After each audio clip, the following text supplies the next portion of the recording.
The UN Security Council commenced closed-door consultations on the situation between India and Pakistan, just hours after Secretary General Antonio Guterres voiced concern over tensions between the nuclear-armed neighbours being at their highest in years.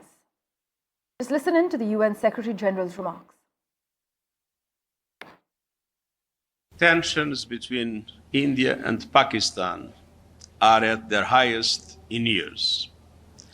I deeply respect and I am profoundly grateful to the government of people of both countries and their significant contributions to the work of the United Nations, not least UN peacekeeping.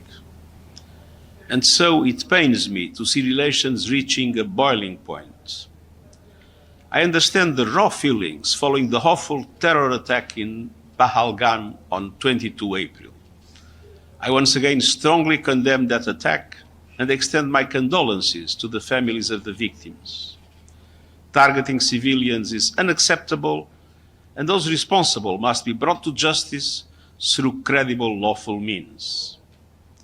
It is also essential, especially at this critical hour, to avoid a military confrontation that could easily spin out of control.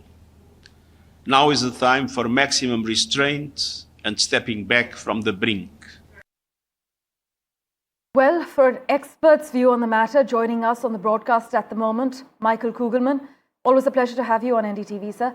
The UNSC closed-door meeting is set to have ended with no outcomes and no statement after this meeting was called at the request of Pakistan. Mr. Kugelman, would you argue this is along expected lines? Yes, I don't think that we should have expected any sort of significant announcement to come after this meeting. I mean, we've seen that there's been a pretty significant consensus around the world since the terrible terrorist attack on the 22nd of April, and that is to condemn the attack that happened, but also to call for de-escalation. And that consensus has certainly extended to the UN and to the members of the UN Security Council. And so I would think that these deliberations that happened on Monday probably discussed exactly that. And as articulated by the UN Secretary General in that clip that you played before, I suspect that in the meeting they all agreed that we need to condemn the attack and encourage the two sides to de-escalate, or at least not to escalate. So in that sense, I don't think that we should have expected anything notable to come out of these consultations. But Mr. Kugelman, Tehran, meanwhile, has quickly and publicly actually offered to take on the role of a mediator. We know high-level trips are planned to India later this week, currently in Pakistan as well. What do you think is driving Iran, and how do you see this playing out? Right. I mean, this is a notable development because it's one thing to have countries simply call for de-escalation, as we've seen at the UN, but it's something else for a country to actually publicly position itself as a mediator. And indeed, I mean, we had the Iranian foreign minister in Pakistan on Monday, and indeed he's due in India later this week. I suspect that Iran wants to signal to various audiences that it is capable of being a responsible player and a proponent of peace.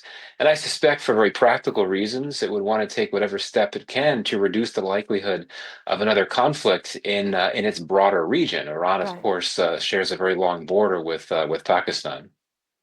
Meanwhile, Mr. Kugelman, in Pakistan, do you think the military's attempt to consolidate support using this crisis will offer only a temporary reprieve from domestic discontent, or is there potential for lasting political dividends? Well, I think it is true that if you have this crisis escalate into a conflict, that's something that could provide benefits, political benefits, for the civilian and the military leadership in Pakistan, because it is both the civilian leadership and the military leadership are not popular in Pakistan at this point. So, they would have an opportunity to rally the country around them and try to win back support and goodwill. And the military, of course, has always wanted to be seen in Pakistan as the country's protector from this so-called Indian threat. And if we're in a position where India were to strike in Pakistan, or if there was a fear that India will strike in Pakistan, and this is the fear of many in Pakistan, that gives the military an opportunity to essentially bolster its claim to be the entity that can protect the country from harm, including from threats from India next door. So yeah, I do think that there are some perhaps immediate term, short-term benefits for the military in this current crisis, but I don't see how there's anything that any benefits for Pakistan of any type of conflict. I don't think it wants a conflict. No one wants a conflict, but the last thing Pakistan could afford is a conflict, given all the turmoil it has going on at home, given the upsurges in terrorism. The terrorists would likely try to exploit the Pakistani military being distracted by a war with India. So all kinds of possible unfortunate negative scenarios that could come out of a conflict that Pakistan has plunged into. In fact, that's something experts have warned about. Well, we'll be keeping a close eye on all the key developments with you, Mr. Kugelman. Thank you so much for making time for us and joining us on NDTV. As you know, United Nations Secretary General Antonio Guterres, in one of his strongest statements so far, has cautioned that both countries must avoid a military confrontation that he said could easily spin out of control, describing the tensions since the Pahalgam attacks as the highest in years and reaching a boiling point.